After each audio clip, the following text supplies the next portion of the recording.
The tray in Amaka's hands wobbled slightly as she reached room 804. Her black work dress clung to her hips, a little tighter than hotel regulation allowed, and the warm scent of suya spiced chicken steamed beneath the silver cover. 11:48 p.m. Right on schedule.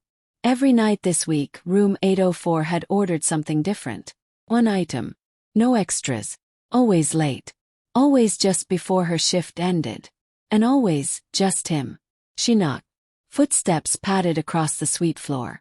The door unlatched, then slowly creaked open. And there he was. Nothing but a towel. Again.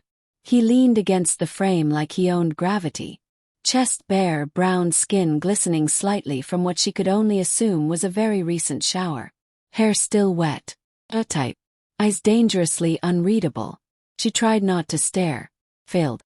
"Your order, sir," she said, voice just a little breathier than necessary. He didn't say a word. Just stepped back silently, allowing her in.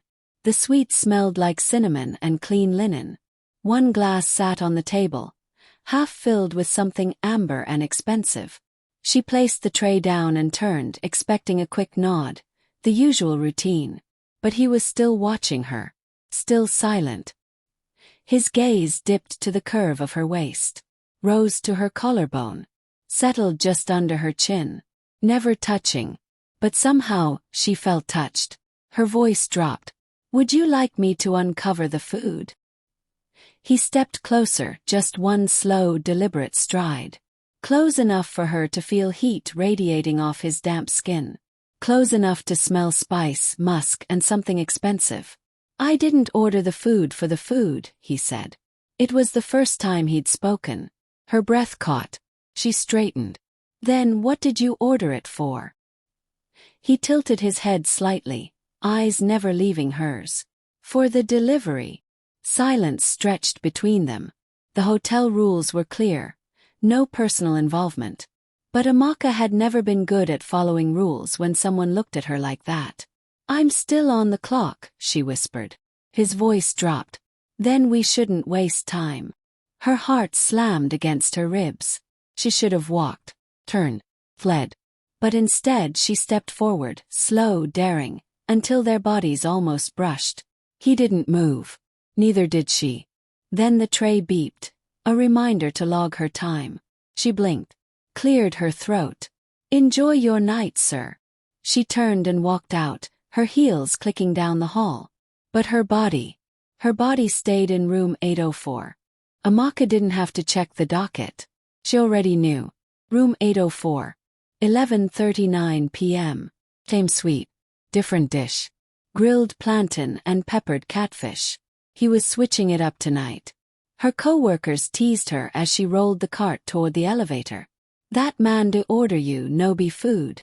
She laughed, but her smile didn't reach her eyes. 'Cause they were right. She wasn't nervous. She was ready. She'd spent the whole day thinking about his voice. Deep, smooth, wrapped in quiet confidence. "I didn't order the food for the food." Her thighs still tingled from the way he'd looked at her. This time she didn't knock like a stranger. She tapped once, soft. Code. The door swung open immediately. He stood there in another towel, this time slightly looser, like it wanted to fall. No words, just eyes. She pushed the cart in. He didn't follow. He leaned against the door, watching her. "Catfish and dodo," she said, placing it on the table. He didn't move. She turned, ready to leave, but he spoke. "Don't go." Her body froze. "I didn't finish what I started." She hesitated. The tray steamed between them. Her heart thudded in her chest. "Take a bite," he said. "Of what?" He stepped forward, picked up a slice of plantain with his fingers, brought it to her lips. Just one bite. She opened her mouth. The sweetness of the plantain hit her tongue, but the way he watched her chew, slowly, hungrily, that was what melted her. He brushed his finger along her bottom lip, slowly, carefully, then kissed her. It wasn't soft. It wasn't polite. It was need. It was his hand sliding to the small of her back, her fingers gripping his towel. Her body pushed up against the wall, and his breath hot against her ear. "I've been starving for you," he growled. She moaned softly. Her lips trailed along his jaw. His hand slipped up her thigh. No hesitation this time. No permission asked. She let him in. The towel dropped to the floor. Her panties followed. He bent her over the edge of the couch, hands on her waist, lips at her neck. And when he entered her, slow, deep, pulsing, she bit her lips so hard she tasted blood. His grip, his rhythm, his breath in her ear. It wasn't rushed. It wasn't rough. It was possession. When they collapsed back onto the couch, breathless and soaked in heat, he finally whispered something else. "What's your name?" She blinked, dazed. "Amaka." He smiled. And didn't tell her his. The next night there was no order from room 804. No grilled anything. No late suya. Nothing. Amaka told herself it didn't matter. Maybe he was out. Maybe he'd left. Maybe he'd gotten what he wanted, and like most men, had moved on without so much as a goodbye. But by 11:35 p.m., she was standing outside his door anyway, tray empty, heart full of nerves. She stared at the wood for a long time, then knocked. Softly. A step. The lock clicked. And when the door opened, he was already waiting. Same towel, same smolder, same silence. She said nothing. He stepped back. She entered. No food. No formalities. She closed the door behind her and turned. He hadn't moved. Just watched her. "I brought nothing," she whispered. "Good." Then he kissed her, rougher this time. His hand slid beneath her skirt with urgency, like his hands had missed her even more than his mouth. She gasped, tilting her head back, letting him drag his tongue down her throat. "Take it off," he muttered. Her top, her bra, her skirt. One by one she shed them like skin. And when she stood bare before him, she didn't feel naked. She felt wanted. He kissed down her stomach, knelt between her thighs. No music, no talking. Just lips, breath, pressure, and a moan that refused to stay inside her. She came undone on his tongue, toes curling against the edge of the rug, hands in his hair, body shaking so hard she had to hold the wall. Then he lifted her onto the table, pushed her legs open, entered her with a deep, shuddering thrust that pulled the air out of her lungs. It wasn't soft tonight. It was carnal. Bodies slapping, moans muffled, hands everywhere. The room filled with heat and friction. Her skin against his. Her back arching. His name on her lips, though she didn't even know it yet. When they finished, they didn't speak. They just lay on the carpet, side by side, breath tangled in the silence. She finally whispered, "Why me?" He turned to her, eyes unreadable. "Because you don't ask questions." She frowned but said nothing. She got dressed, fixed her hair, reapplied her lip gloss in the mirror. Before she left, she looked at him once more. "You still haven't told me your name," she said. He smiled lazily. "And yet you keep coming back." She walked out. No tray. No room key. No idea what this was becoming. But by the time she reached the elevator, her body was already aching for tomorrow. Amaka wore lip gloss that night. Red. Delicious. She didn't bother checking the docket. There was no order again, but by now, room 804 was her delivery. Her craving. Her secret. She knocked twice the way she always did. Once soft. Once slow. Like a lover's tap. But the door opened too quickly. And it wasn't him. A woman, short, in a silk nightgown, peeked through. "Yes?" she asked. Amaka blinked. "Room service." The woman frowned. "I didn't order anything." Confused, Amaka lowered her tray, which was just a prop tonight. "Is this room 804? "Yes." The woman glanced behind her. "Do you need something?" "No." Amaka forced a smile. "Sorry. Must have mixed it up." She walked away before her knees could give out. Back at the staff station, she pulled up the records. Room 804 was now officially booked by a guest named Mrs. Obianujun Kem. Woman. Amaka's hands trembled as she clicked through the system. The booking showed no male guest in the room the entire week prior. No men. No late orders. No him. She tried to find a record of previous guests. Nothing.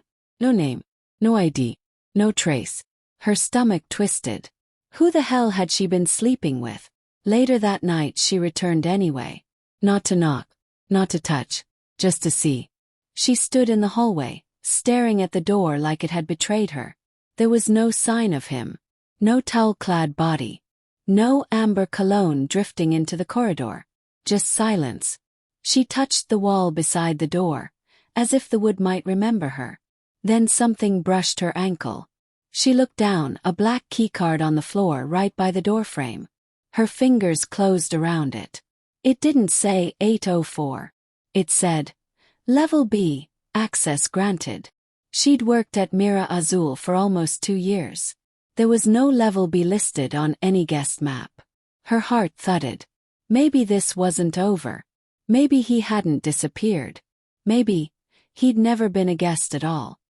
The elevator didn't even ding when it reached the bottom. No welcome chime. No recorded voice. Just a low mechanical groan as the doors slid open to reveal a dim corridor lined with concrete, soft blue lights glowing from floor strips. Amaka stepped out, clutching the black keycard in her palm.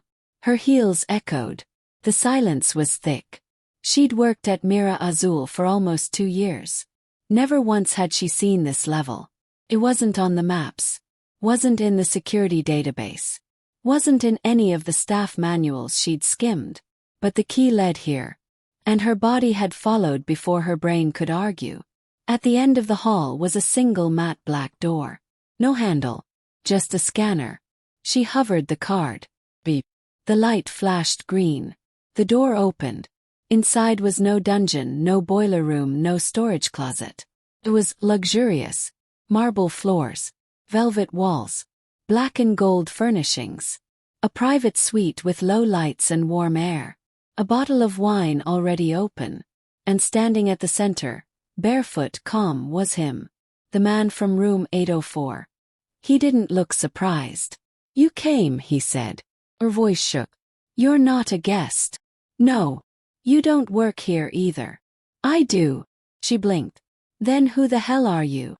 He stepped forward. I own the hotel. Her breath caught. I built this place. I created the staff protocols. The bookings. The security zones.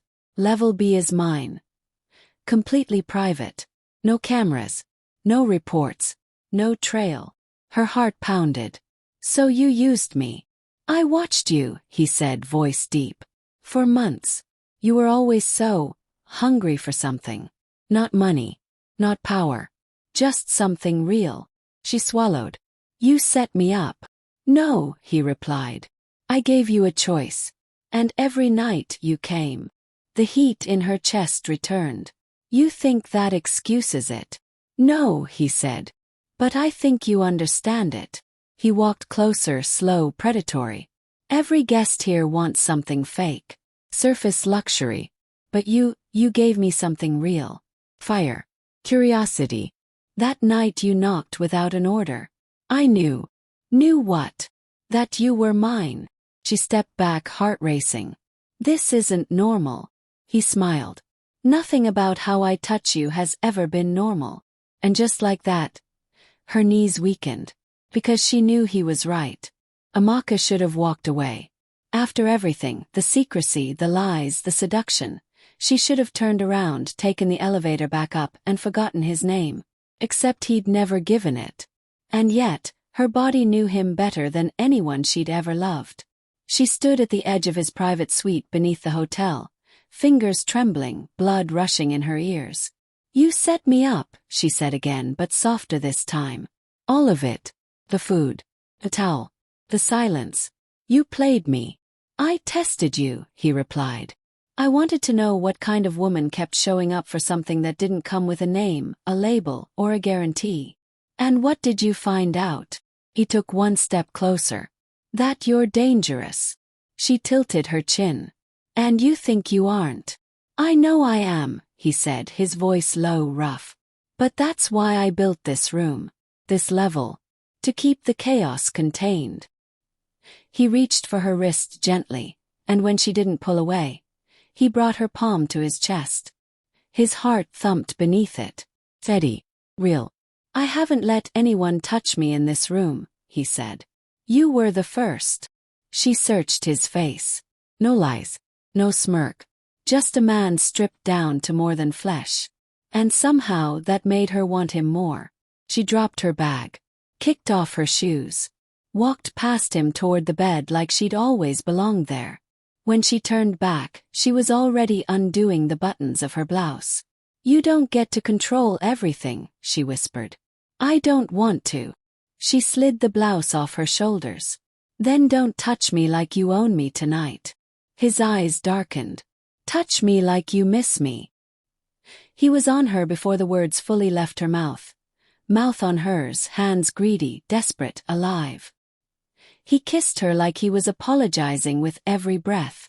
She kissed him like she was forgiving him one moan at a time. Their clothes disappeared in pieces. One shoe, then her bra, then his belt. She straddled him on the couch, nails dragging down his chest. He gasped when she sank onto him, slow and deep, and held his face like she was studying something sacred. "I don't want to be your secret," she said. "Then stay," he whispered. "Stay and be what?" "My weakness." She smiled, lips on his ear. "Then tip me properly." His grip tightened on her waist. "Oh," he breathed. "I plan to." They didn't stop until morning. And even then, she never left.